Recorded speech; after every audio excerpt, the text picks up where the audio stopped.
All right, welcome everyone. We'll wait just a bit before we let everyone join, and then we'll get started.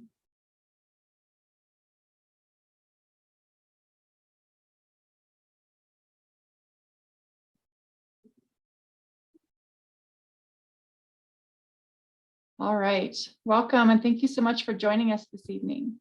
My name is Kathy Valencia and I am the Capital Improvement Program Manager for Arapahoe County. Tonight, we'll be discussing the Parker Road Corridor Improvements Project.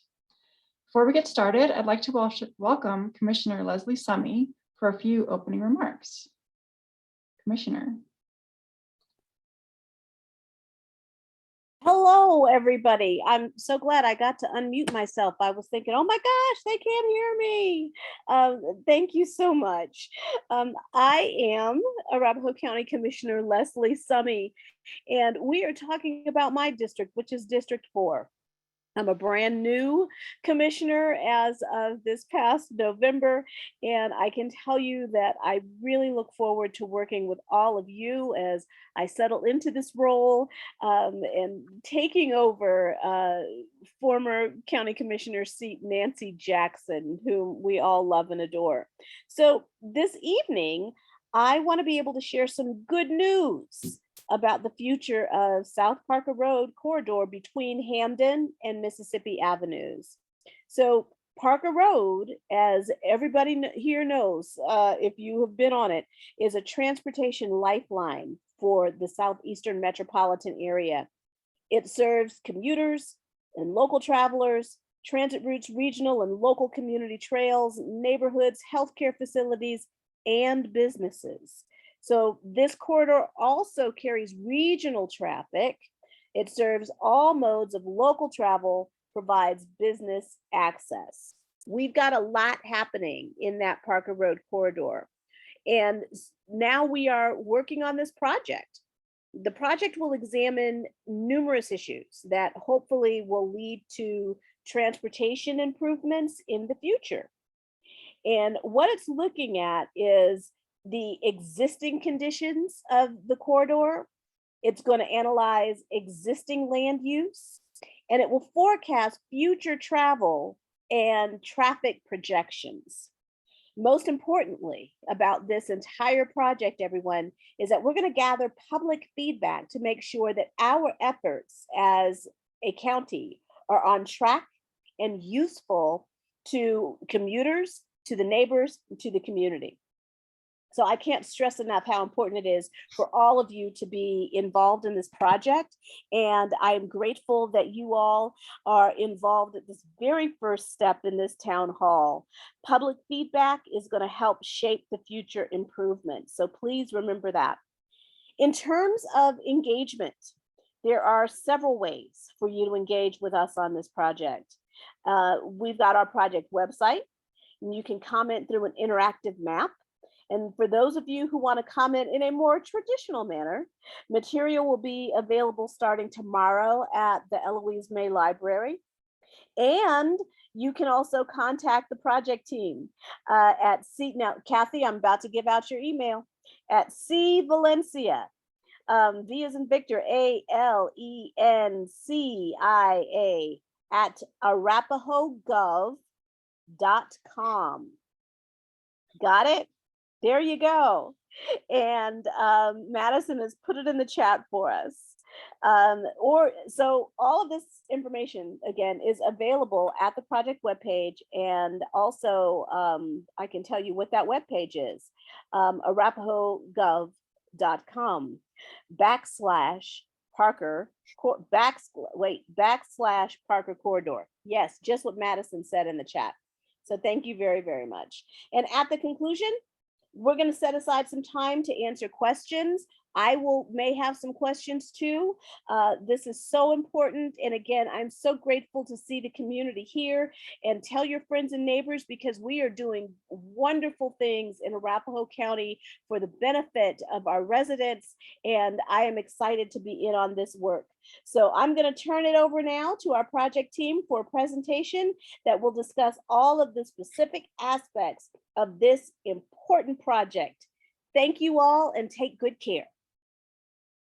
Thank you, Commissioner Summey. That was a great introduction and preview of what we've got coming for you in the presentation today. Hi, everyone. I'm Leah Langerman, and I lead the public engagement for this project.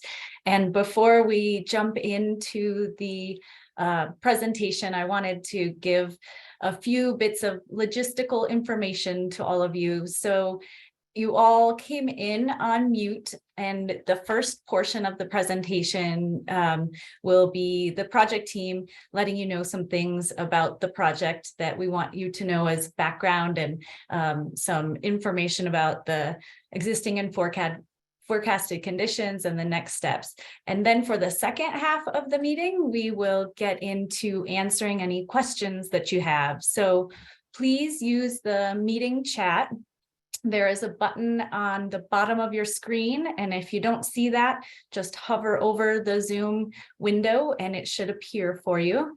And you can chat any questions that you might have along the way, or any comments, and we will make sure to go through that and answer as many as we can in the second portion of the meeting. Once we've done that, then we'll open it up for those that may be connecting on the phone and can't chat, and also for some discussion if we have time. So we'd really like to get your thoughts.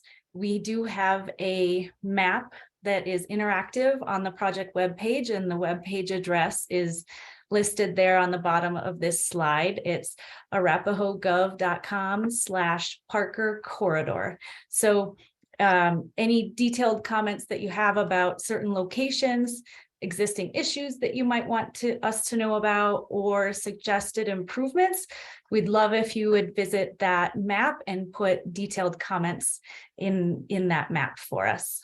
So we will have a few polls that will pop up on your screen throughout the presentation.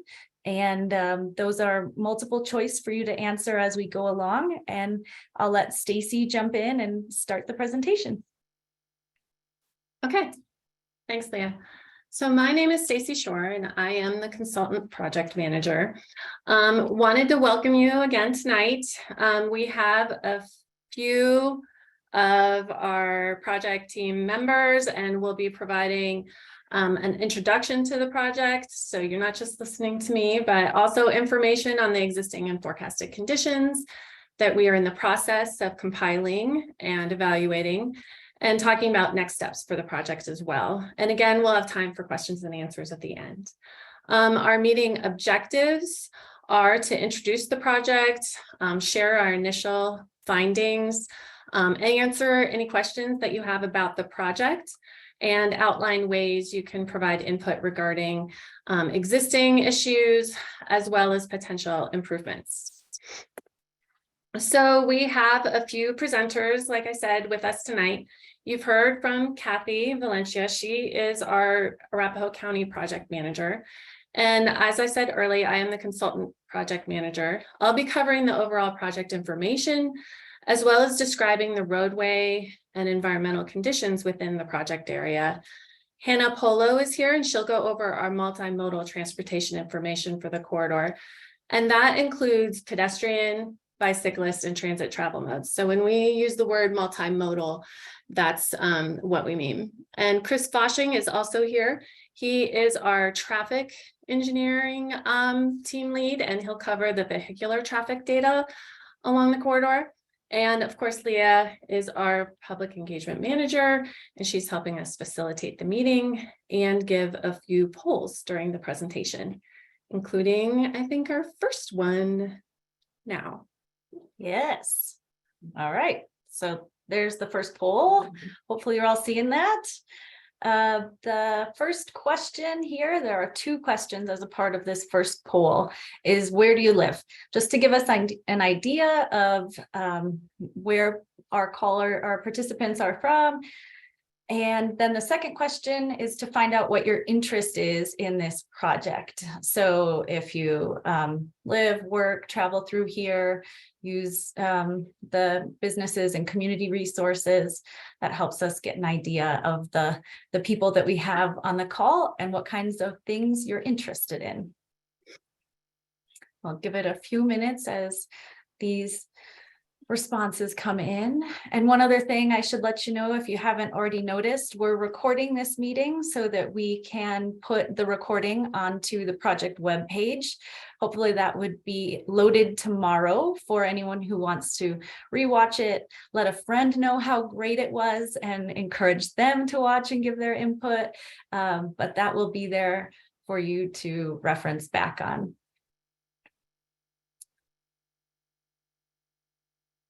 Okay, it looks like a lot of people have participated in this.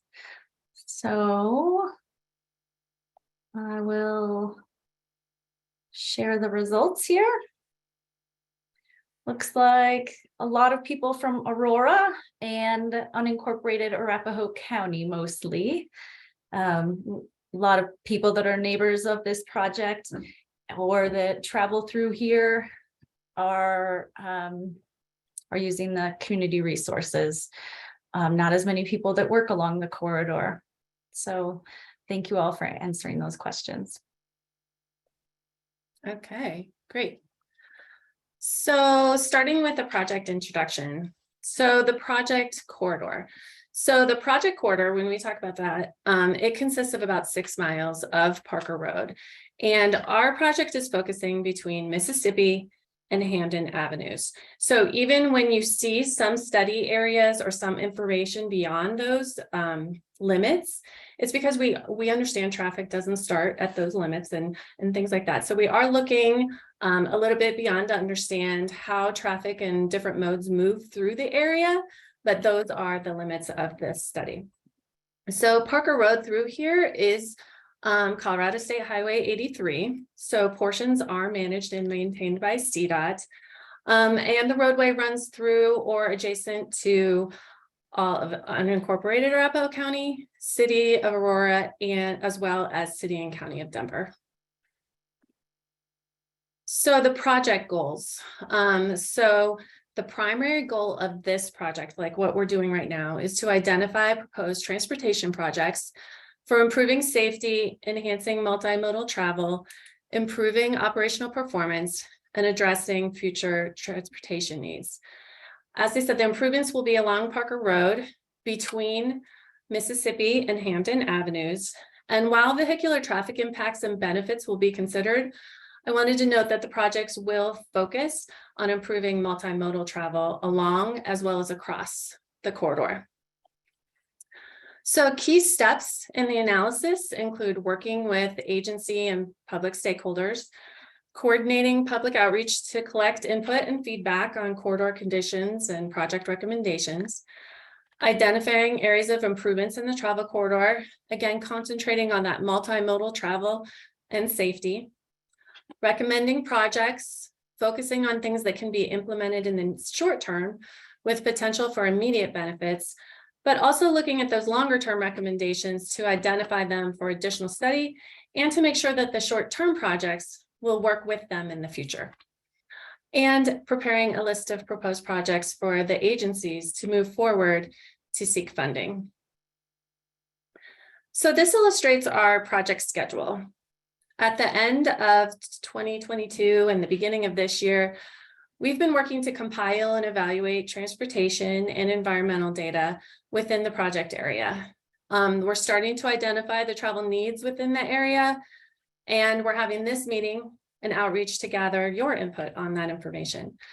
We'll also be doing additional feedback and data collection in May for pedestrian and bicyclist travel, because as the weather warms up and more people are out walking, biking, and using transit. We started this project in the middle of winter and when it got cold. So we wanted to make sure to capture those modes. We will be developing and evaluating alternatives this summer and early fall, and then recommendations and concepts at the end of the year with the report early next year. And you can see on the bottom, there's opportunities for stakeholders and the public to provide input throughout the project. So the agency coordination, we have 3 different teams for agencies throughout the project to coordinate. The core team is made up of the 3 agency funding partners, and that's Arapahoe County, CDOT, and City of Aurora. And we meet monthly, and they provide overall guidance and leadership for the project. The Technical Advisory Committee involves technical staff from those agencies, plus other agency stakeholders who are involved along the corridor. So that includes City and County of Denver, RTD, and DRCOG. And that group really provides technical review and input at project milestones for our evaluation and recommendations. There's also a Policy Advisory Committee that includes elected and other officials from those same agencies. And that's really to keep them apprised of the project progress and to engage in steps for project implementation and funding as we move forward. So for the public, we'll have 2 virtual town hall meetings, this one tonight, of course, and then one in late 2023 to gather comments on draft recommendations, so later this year. With each virtual town hall, we'll have that online comment map that's been described a couple times, and printed materials and comment forms available at the library. In addition to the virtual town hall presentations, we'll have other opportunities to gather input. We'll have 2 community focus groups. One will be a residential group and one multimodal group. There'll be 2 rounds of meetings with these groups. And these are really to gather feedback. That'll be later this summer, and then in the fall during alternatives development and evaluation. And we'll provide information on how to join those groups a little bit later in this presentation. We'll also have individual and small group meetings as needed to provide project updates or information, or to answer questions. And you can see here some of the potential stakeholder meetings or with established groups. So moving into the existing and forecasted conditions that we have gathered for the corridor. So starting with the roadway, the speed limit along Parker Road in the project area is 45 miles per hour. It does drop near the north end to 40 miles per hour. So it is classified as a principal arterial. So what does that mean? It's basically in the way the agencies think of the roadway. And a principal arterial means that it serves major activity centers. So really want to maximize overall travel by all modes, but also recognizes that there are relatively long trips, a lot of people traveling by whatever mode through the corridor itself. So as far as lanes, north of Iliff, there are 2 lanes in each direction. And then between Iliff and Yale, there's a 3rd lane in the southbound direction, even though there's only 2 in the northbound direction. And then south of Yale, there are 3 through lanes in each direction. There are several sections of raised medians north of Dayton, between Iliff and Yale, and north of Peoria to Hamden. So those have been put in. And then corridor access. So there's a lot of accesses along the corridor. There's actually over 100 accesses, counting intersections and driveways along Parker Road in the project area. And a lot of them allow full turning movements to and from Parker Road. But where those medians have been put in, they do limit some turning movements at driveways. For example, making them right in, right out, or no left turn out of a driveway. There are several areas where there are driveways clustered together and located close to intersections. Those are listed here. And those present operational and safety challenges. There are 10 traffic signals within our project corridor, and those are maintained and operated by multiple jurisdictions. So depending on which signal throughout the corridor, they are maintained by CDOT, Aurora, and the City and County of Denver. So thinking about just the roadway corridor itself, or the corridor, travel corridor itself, I think we have another poll. Yes, Yeah. thank you. All right, so our next question is, how do you use the corridor? So you can select multiple options here and let us know the ways that you travel along or across Parker Road.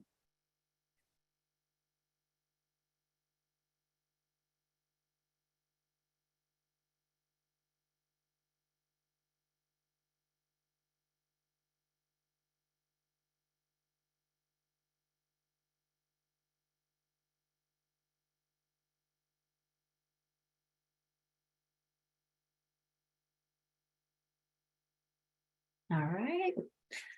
People are still entering in some choices. Give it another minute.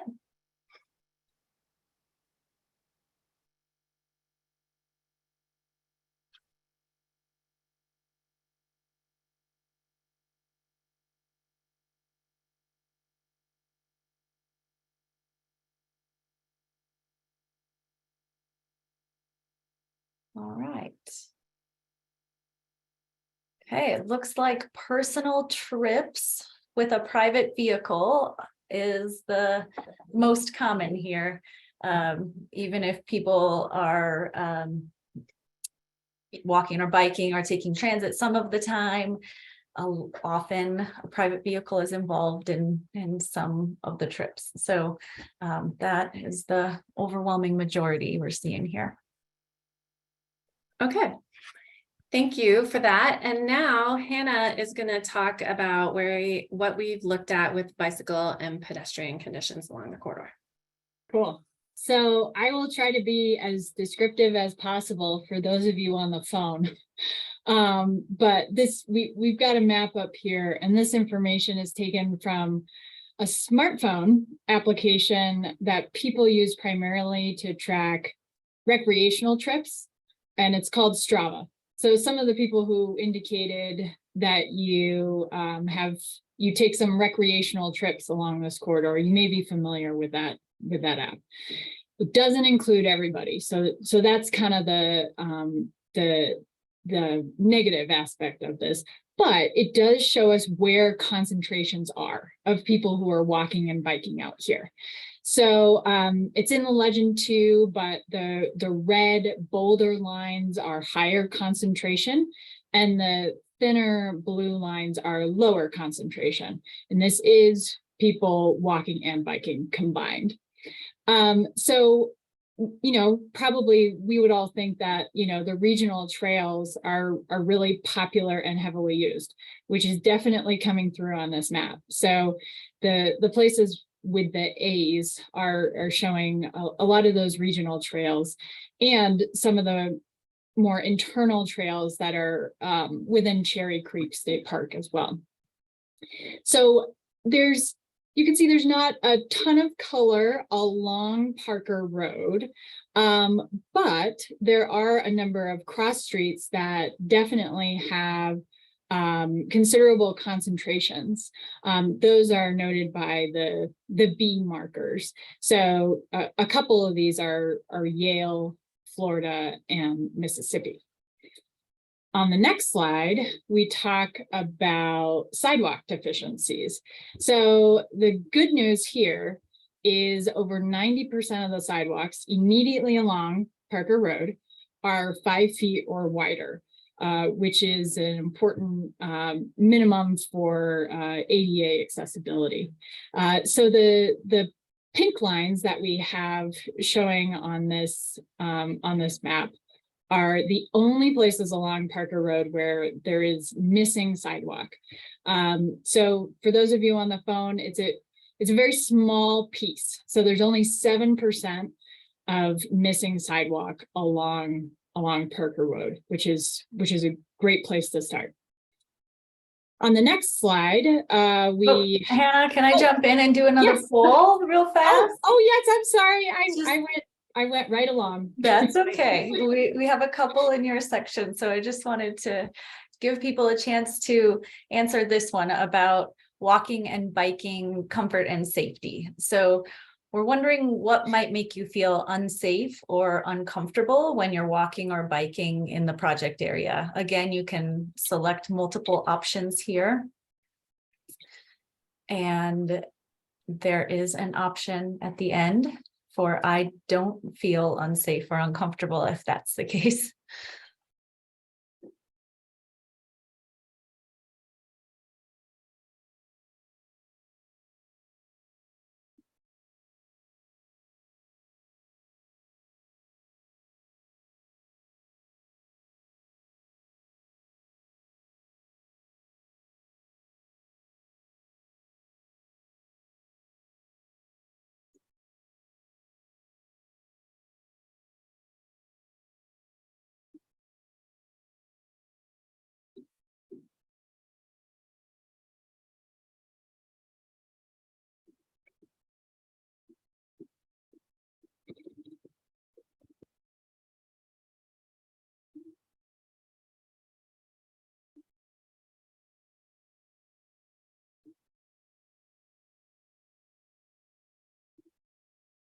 Okay.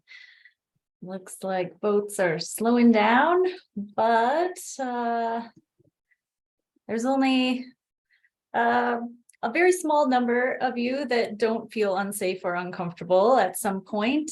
And it seems that issues are fairly distributed here, that there are a lot of things that could contribute to people feeling that way. So almost all of the answers got a fair amount of comments. I'd say our lowest was poor lighting. So maybe that's not as much of a factor, but all of these other things seem to be big considerations for people. Thank you all for that input. Cool. Okay.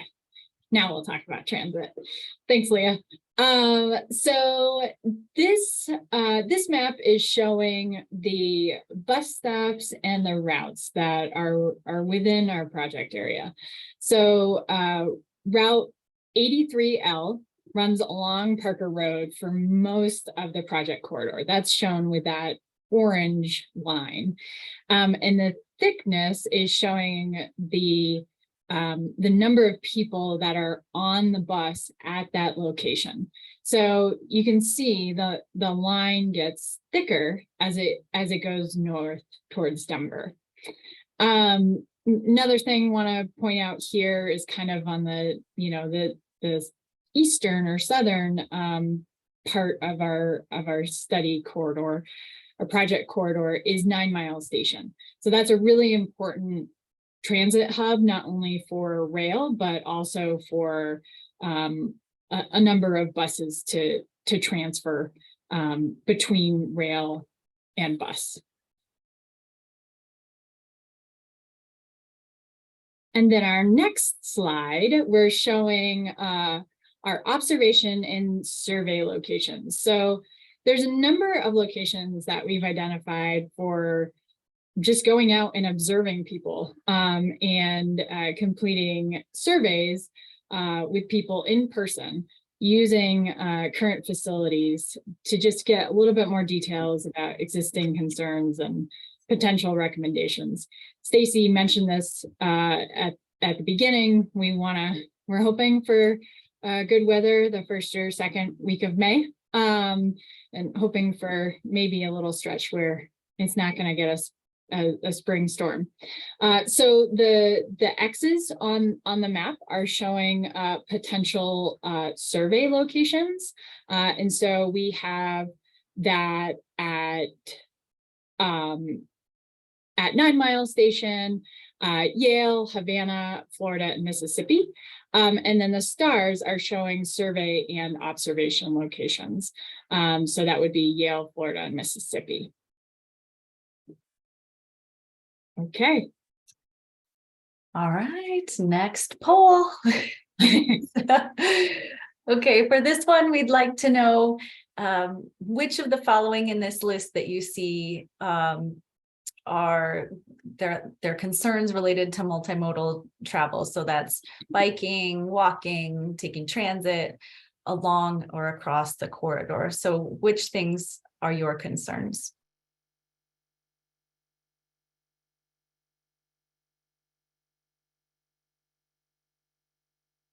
And one other thing I'll note for people, depending on the view that you have your Zoom set to, you may have your participant view, all of the boxes with the people in it. It could be along the right side, covering the legends of these graphics. So just so you know, we do have legends on there in case that's the way you have your view set up.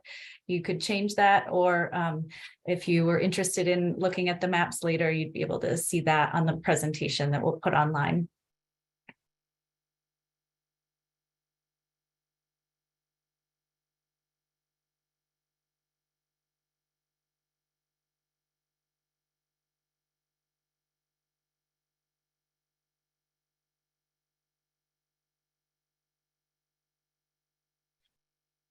Okay. Looks like safety is the largest concern out here. Then the next biggest concerns are crossing Parker Road or traveling along it. So these are definitely things that this project is meant to address. So there are a fair amount of votes for all of these things. So we know that they are all a concern out there. Okay, so now we're going to move into the vehicular traffic section. So Chris will go through that section.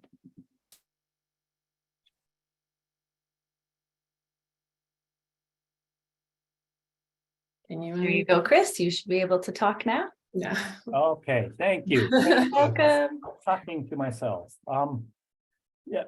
Thank you again. I'm Chris Foshing, and I am going to speak to some of the vehicular traffic information that we've acquired on the project. And I want to point out that we continue to pour through a lot of other detailed traffic data as well beyond what I'm going to present this evening. But this should give you a high-level sense of traffic conditions along Parker Road. So let me start with basic daily traffic volumes. So again, you've got Mississippi to the upper left and Hamden to the lower right, which is kind of how all the maps have been.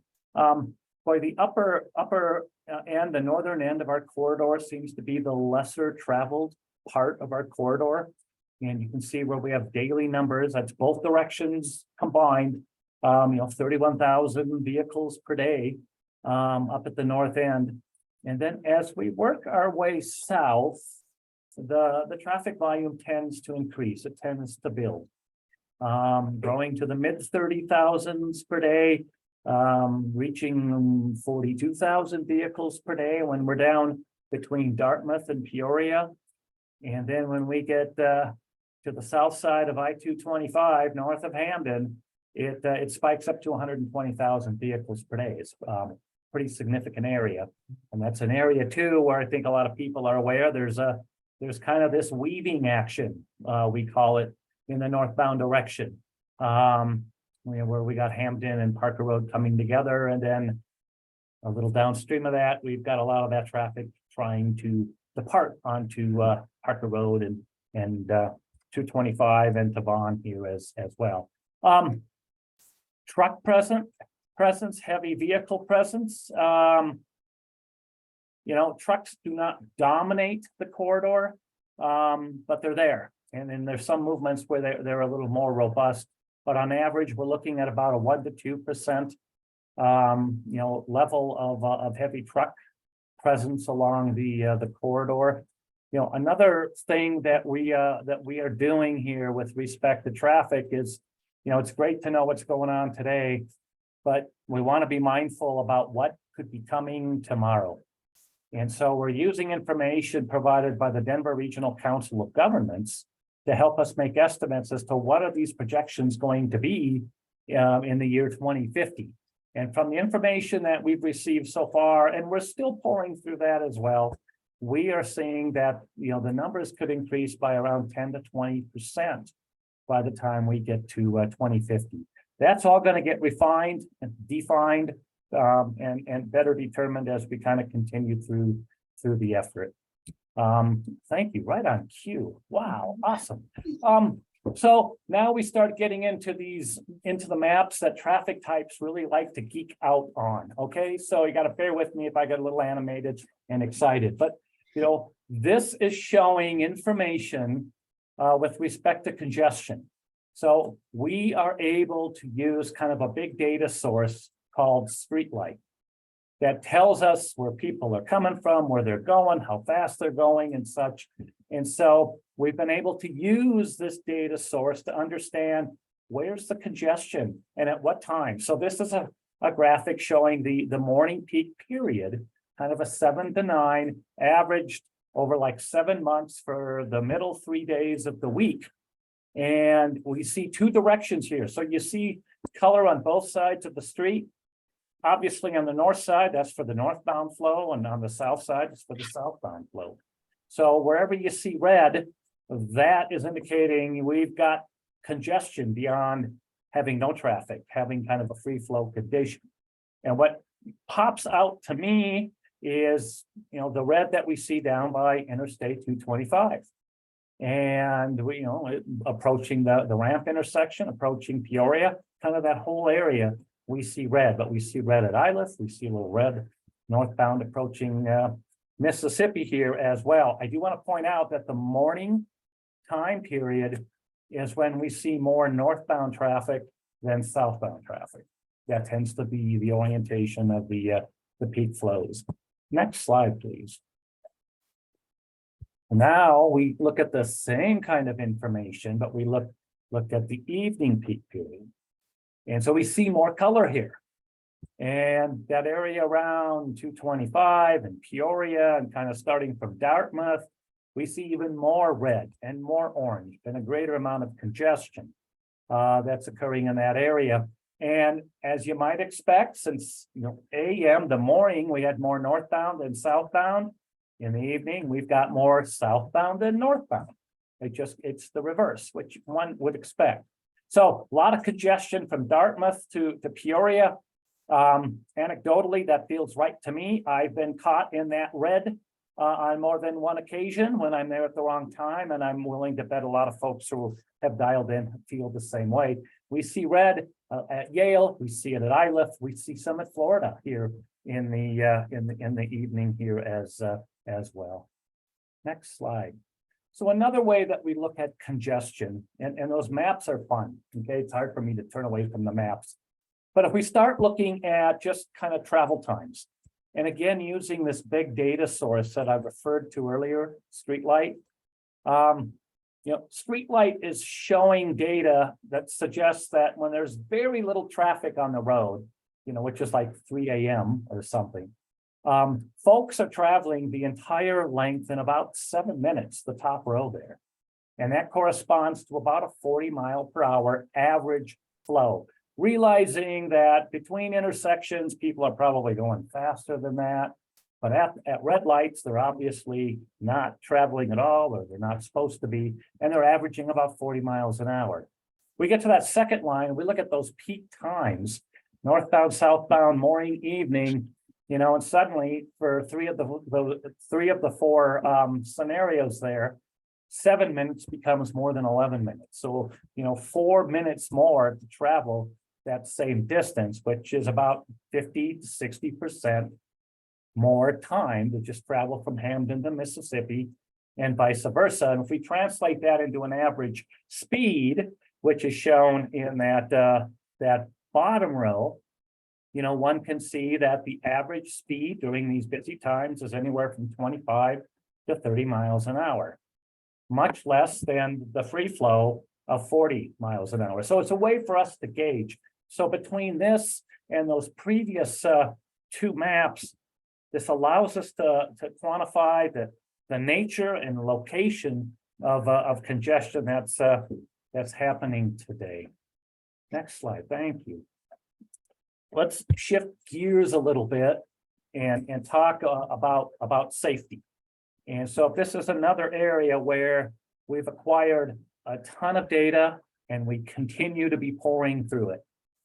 So this is going to be some high-level information at this time, but we collected data for a 5-year time period prior to the pandemic hitting. So from 2019 earlier, back to 2015, 5 years worth of crash data. And for the 5 years, there were about 2,000 crashes that were recorded. So it's about 400 crashes per year along that entire stretch. 32% of those crashes, almost a third of them, were involved in injury or somebody losing their life. And specific to the ones that lost their life, there were seven of those 2,000 in that 5-year period were fatality accidents. Three of those seven involved pedestrians, a very vulnerable user. The crash types that we're beginning to see in the data, we're looking at, pedestrian. There's pedestrian crashes. Good to have a multimodal study going here. We're seeing pedestrian patterns, side swipes, rear end crashes. Rear end is the heaviest or is the highest pattern that we're seeing in the crash data. seeing plenty of broadsides, and we're seeing what's called an approach turn. And for those that maybe don't understand what that means, that the purest form of an approach turn accident is involves a vehicle turning left and hitting or being hit by an opposing vehicle going through. And there's other variations of that, but that's kind of the high level,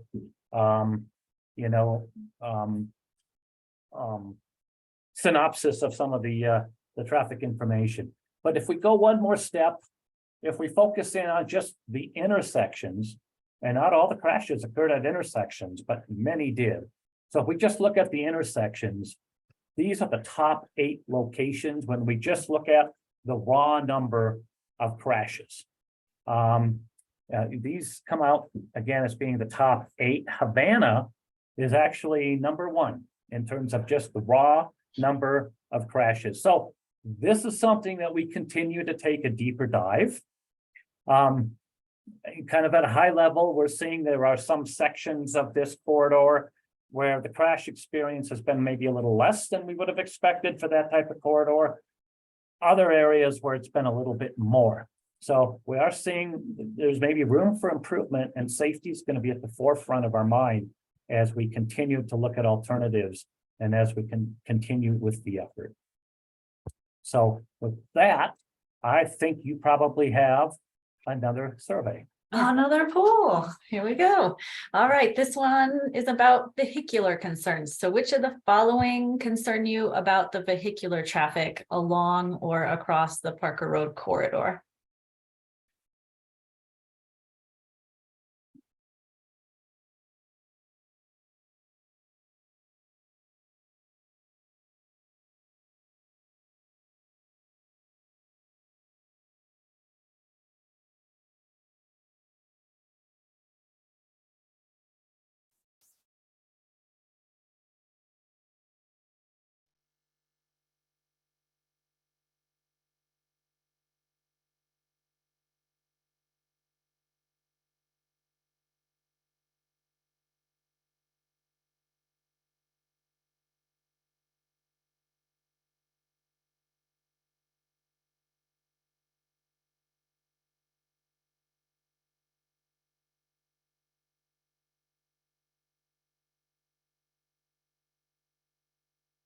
Okay.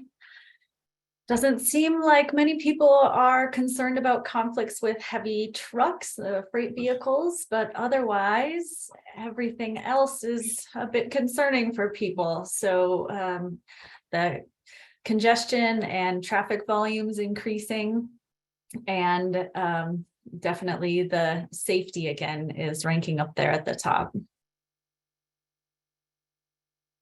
Thank you all for that input. Yes, thanks. So I'll keep going over a couple other things that we're considering as we do the project. We'll be considering existing and future land use as we evaluate transportation improvements. So this shows Parker Road is surrounded by multiple types of land uses, with really the most prominent being commercial and commercial mixed use, which is in the middle of the corridor near Havana and Iliff, and also near Peoria. There's medium density multifamily residential that's on the east side near Florida, and on the west side near Iliff, and down near Dartmouth.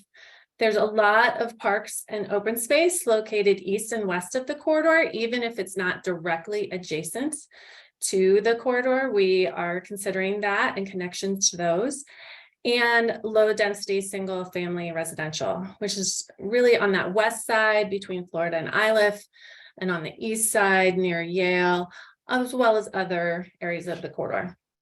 There's those circles there are multi-story office buildings, and those are clustered near Florida, Iliff, Yale, and I-25. And so looking at this, we'll be looking at the connection of different types of travel to this existing land use as well as future land use. So the natural and built environment surrounding the project corridor will also be considered. There will be a couple slides of lists of what we've been looking at.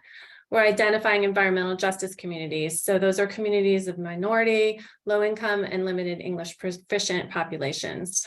We're looking at recreation resources for benefits as well as impacts. So that includes Cherry Creek State Park at that south end.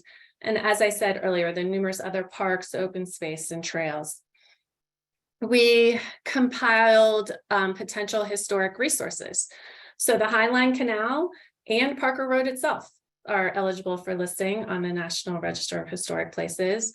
And there are 55 other historic properties along the corridor, including residential, commercial, retail, and municipal buildings built in 1978 or before. So those are potential for historic resources as well. There are several water resources in the project area, but there are no water bodies with known water quality issues to think about. There are no 100-year floodplains within the project corridor area. We did compile potential hazardous material sites, and there's 87 facilities within the area that generate or store substances that we would consider if we are looking at improvements that would potentially impact one of those sites.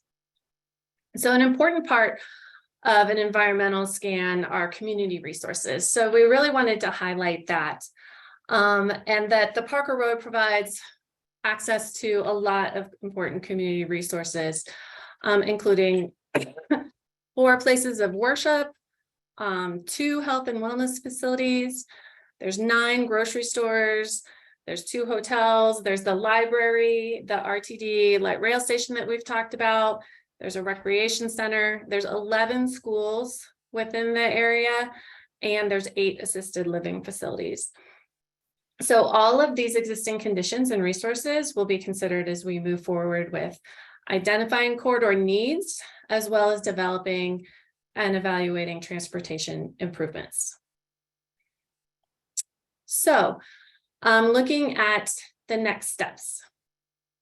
So our immediate next steps, they include that additional multimodal data collection with surveys and observations for that walking, biking, transit use along and across the corridor that Hannah talked about.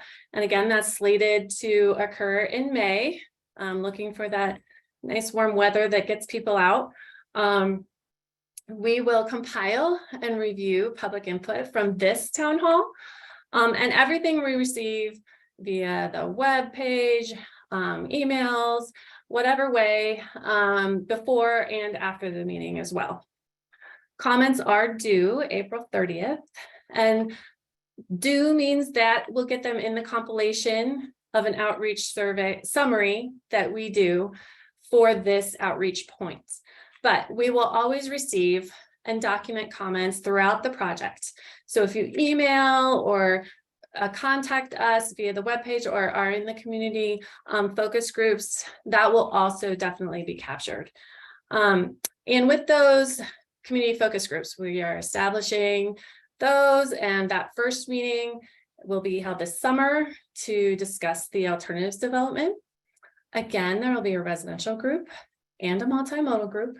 And really what those are doing are just focusing on those topics to help get that type of input from people and make people more comfortable in talking about the use of the corridor. So we'll have Kathy's email again on the last slide, or you can go through the project webpage that's shown here, or you can just let Leah know in the chat that you'd like to join a group and which group you're interested in, and she or Madison will gather your contact information. So with that, we are at questions and answers. All And right. I'll put this up so people have Kathy's contact information. Perfect. All right. So a few of the questions that were asked in the chat already got answered in the chat, but for those of you on the phone or that maybe weren't monitoring that, I wanted to quickly review that. So Roger asked, where is the boundary of the study? Is it Mississippi or Quebec? Because we've been talking about Mississippi, but on the comment map, the boundary goes a little bit farther. So that was in order to allow people to place comments in case just past the project area, there's an issue that we should be aware of.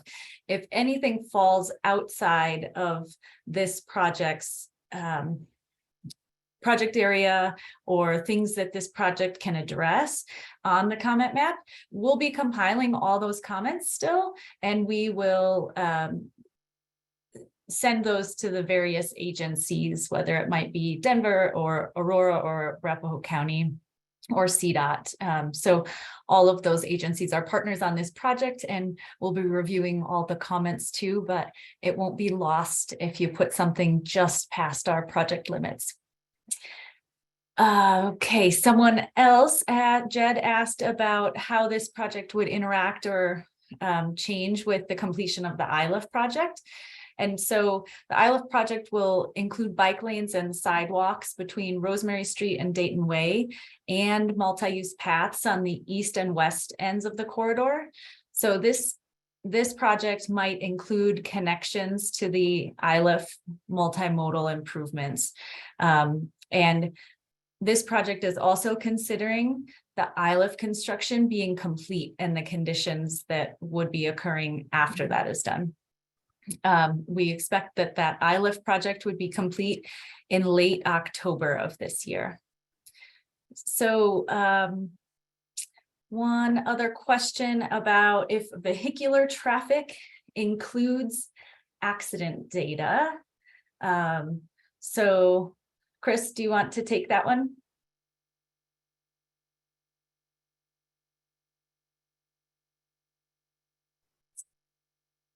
Yes, okay, can you hear me? Yep. Sorry, I had to click a couple of things there before my microphone wasn't crossed out. So let me make sure I'm understanding the question. Did the traffic data include accidents? Is that what it is? It says, does vehicular traffic include accident data? So that question came from Nikki.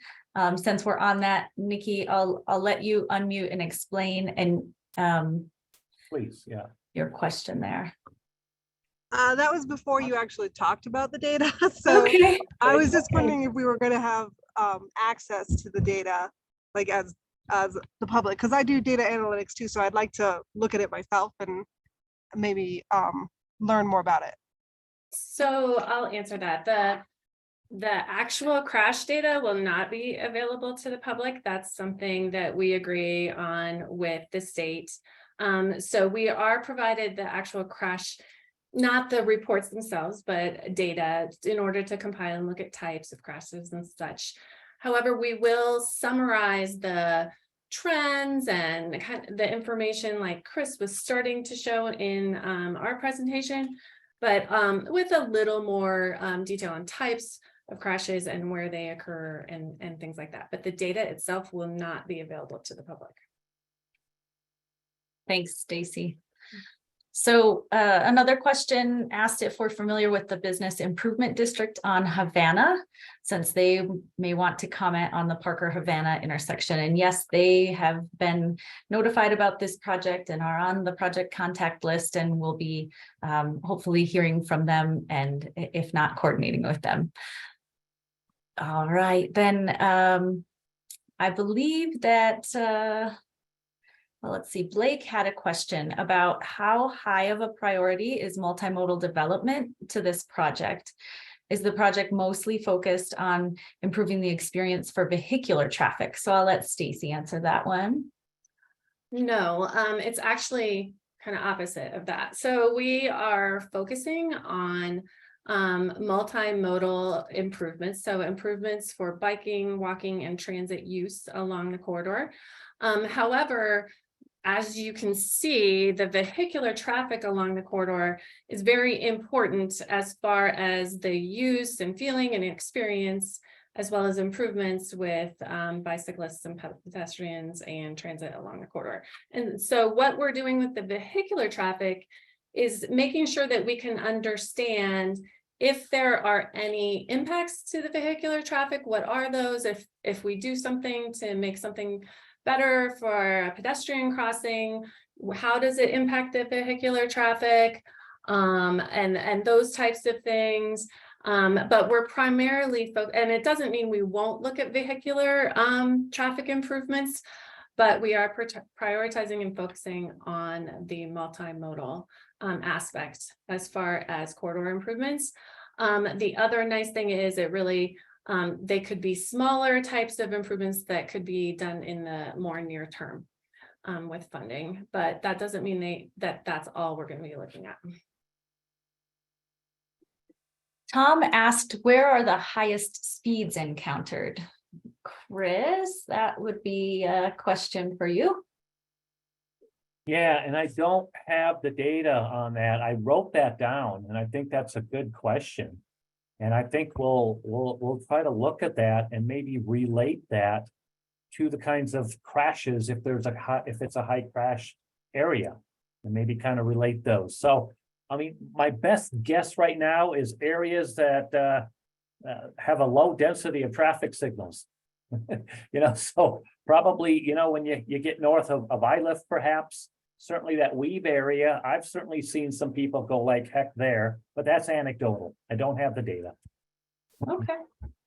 We'll get back to that one. And let's see, Ryan has asked, what's the status of the pedestrian bridge at 9 Mile? So we luckily have some City of Aurora representatives on here. Mac, are you able to unmute and answer that one for us? Certainly. Thank you, Leah. Matt Callison, City of Aurora Transportation Planning Supervisor. Good to be here with all you good people tonight on this important effort that we're all collectively embarking on that. 9 Mile Bike Pedestrian Bridge, really linking the Point development, the former King Soopers Regatta Plaza site on the north side of Parker Road, to the south side, making a connection with the RTD bus and rail station there on that. That project went through a final design process last year, was completed, and was actually placed for receiving bids, construction bids, at the end of last year. The bids, we received 3 bids, I believe, and they came in substantially higher. The project is a victim of many increases in commodities, labor, material pricing, contractors pricing outcome on that. So, and they came in substantially higher. So we're in the process of looking at additional funding, alternative funding sources, and looking at how we can advance the project sooner than later at this point. And we may have some additional information throughout the conduct of this effort, but that's where we are today. So I believe that answered your question, and we're available to chat as follow-up or as a sidebar on that. Thank you. Thank you, Mac. All right, Judy has had her hand raised for quite a while, and questions keep coming in on the chat, but I want to make sure to respect that Judy has had her hand up. So let's see. Judy unmuted you, or you can now unmute yourself and let us know your question.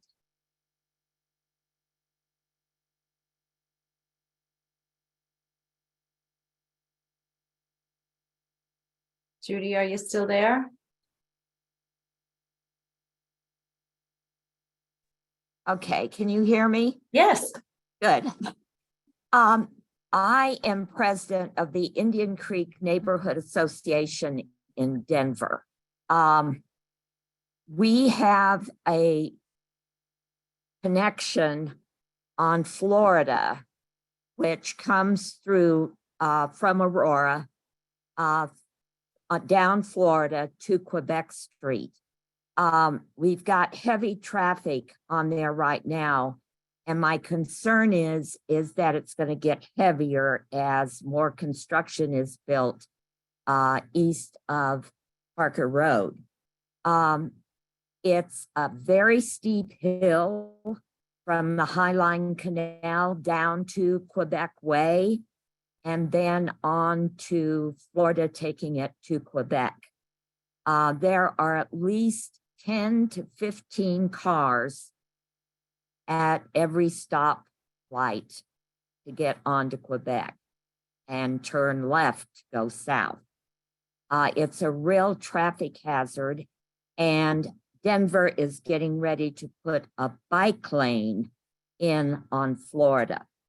The county line boundary goes down the center of Florida Avenue from Quebec Way to Quebec. I'm concerned about with the amount of traffic that's coming down there, with a bike lane going in, we're in for some real problems.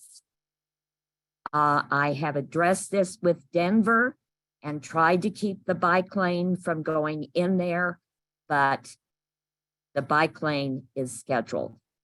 I'm wondering if we can work with Aurora, with CDOT, to see about signaling, some way of doing signals to decrease the amount of traffic through signaling that is going down Florida. Okay, thank you, Judy. I hope that makes some sense. I hope that this is a concern that maybe we can all address together between Denver and CDOT and Aurora. Yes, thank you. I saw multiple people on our team and Mac with Aurora here, everybody writing that down, and we'll definitely capture that in the notes of comments for this meeting.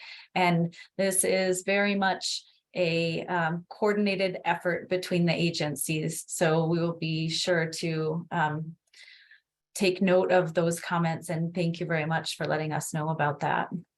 Well, thank you for including me, and I look Sure.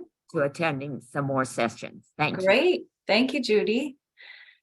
All right, so we had a question from Scott about where will pedestrian bridges be built? So it's about bridges for pedestrian crossings and also lane questions. Why does Parker Road go from 3 lanes to 2 lanes, then back to 3 lanes? And then why did more high density housing get built on Parker Road before the pedestrian walkways were built?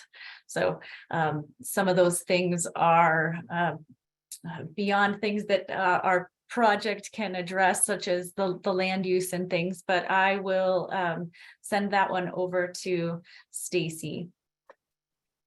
Okay. So where will pedestrian bridges be built? I mean, that's something that we're looking at as far as definitely crossing across the corridor, walking and biking. That's why a lot of times when you heard us talk, we said along and across the corridor. And we also have seen already in the common maps and in our data and observation that there's a lot of locations where there are what we would refer to as mid-block crossings, but it's basically not at an intersection, not at a signalized intersection, and people are taking their own life in their hands are trying to cross Parker Road. So that I cannot tell you right now where there would be pedestrian bridges, but that is something definitely as far as pedestrian crossing improvements that we'll be looking at. Why does Parker Road go from 3 lanes to 2 to 3? Well, I'm sure this was done before I was ever around, but a lot of times it's availability and development as a road like this goes. This is a very constrained area, and so it could be that projects happened and they were sort of piecemeal, and that's another thing where why was more high density housing built before pedestrian walkways were built. A lot of times when things are developed, that's when sidewalks are put in. And so you find what we find along this corridor, in which there are pieces of sidewalk that are wider, there's missing sidewalk, and things like that. So what this, a project like this, a study like this is trying to do is look at things more comprehensively. So not just look at one development, not just look at one intersection, but look along the corridor and look at how the different travel modes really interact and what that means for experience, congestion, safety, and all of that. And so that's what we're trying to do with this project. Thanks, Stacy. Michael had a question asking if anything is being considered to reduce the impact of buses impeding the traffic flow when they're at the designated bus stops. Something maybe like dedicated lanes for the buses at the stops. Hannah, can you talk about if this project will be addressing that? Yeah, definitely. So kind of what Stacy was alluding to in the previous question, we are still really focused on existing conditions. But yes, transit-based improvements are definitely things that we will be looking at when we get into the alternatives screening and then eventually into recommendations. And it could be a wide variety of different types of improvements for transit. Dedicated lanes could be something that we look at. We could be looking at queue jump lanes, which are basically lanes that are focused at intersections to allow buses to sort of get to the intersection and then move quickly through the intersection without getting caught up in the queues.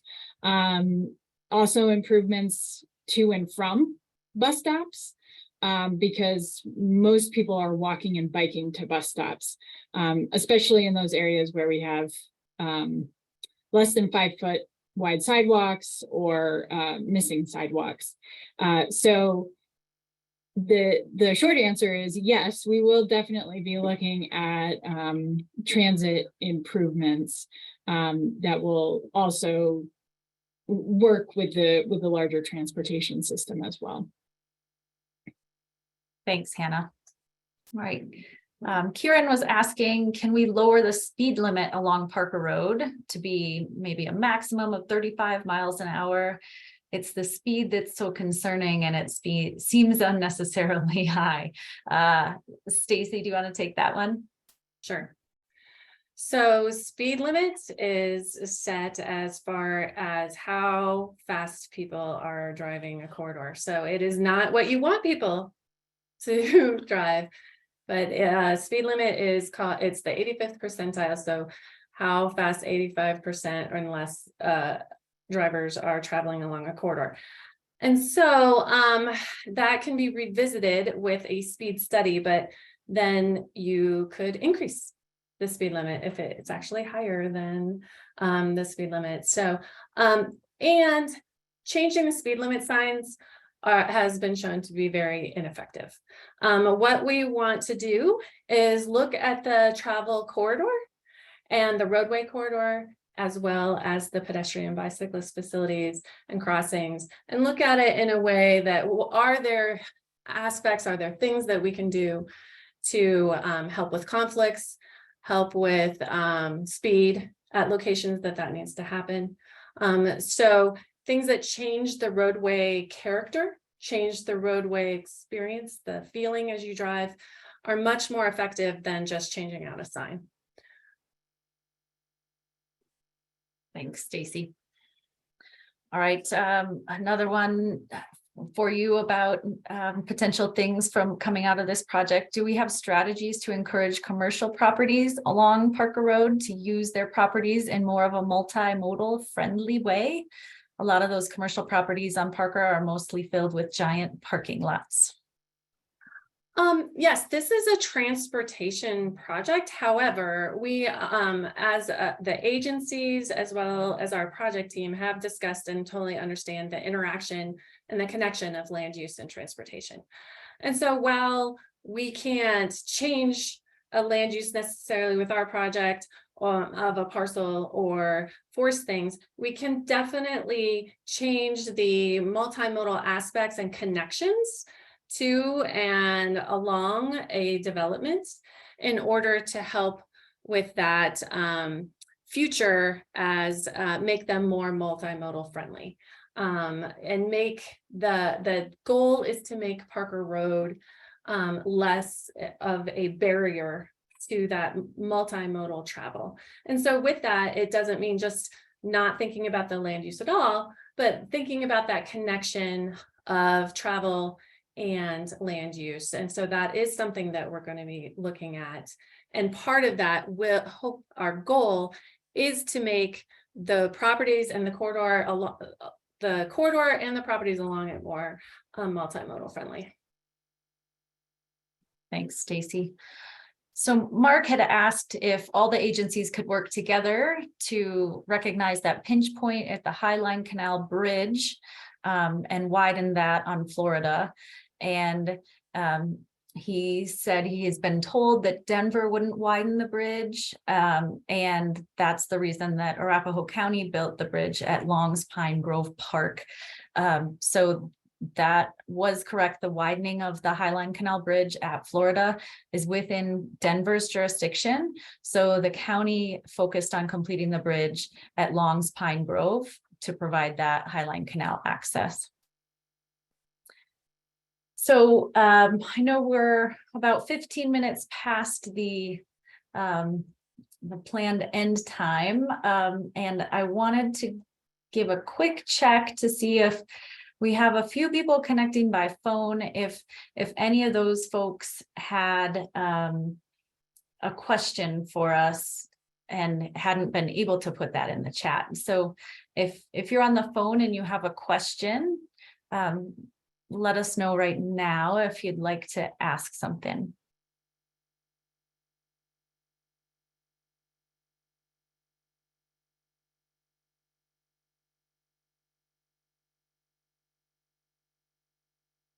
Okay, hearing none.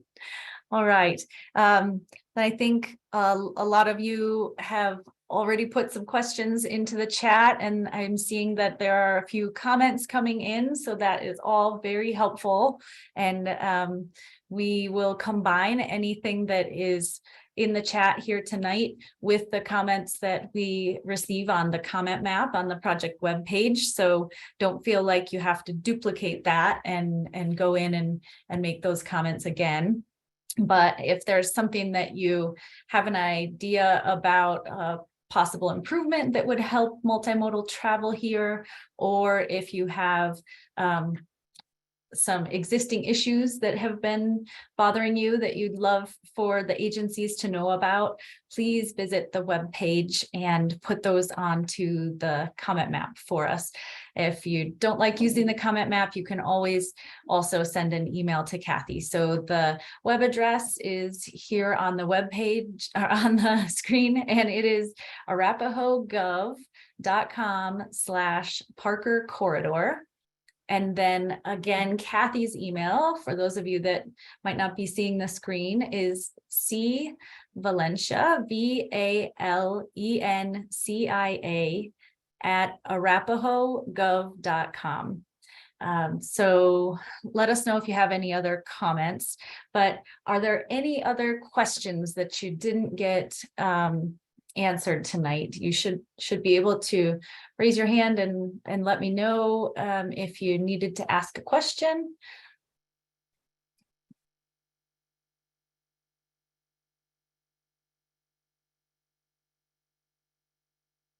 All right. I'm not seeing any. Thank you all very, very much for participating. This was hopefully very helpful introduction and this is just the beginning of the project here. So this is the kickoff of our public engagement. I would love to hear from some of you about joining the residential focus group or the multimodal focus group. Those will be coming up in the summer. So we'd love to have input during those, where we'll be talking about the alternatives development and evaluation. And then we'll be back again after that to have another general public outreach where we hope you'll all get engaged and talk about the draft recommendations. Okay, well, thank you all for participating. Hope you all have a great night. Thanks, everyone. Thank you all.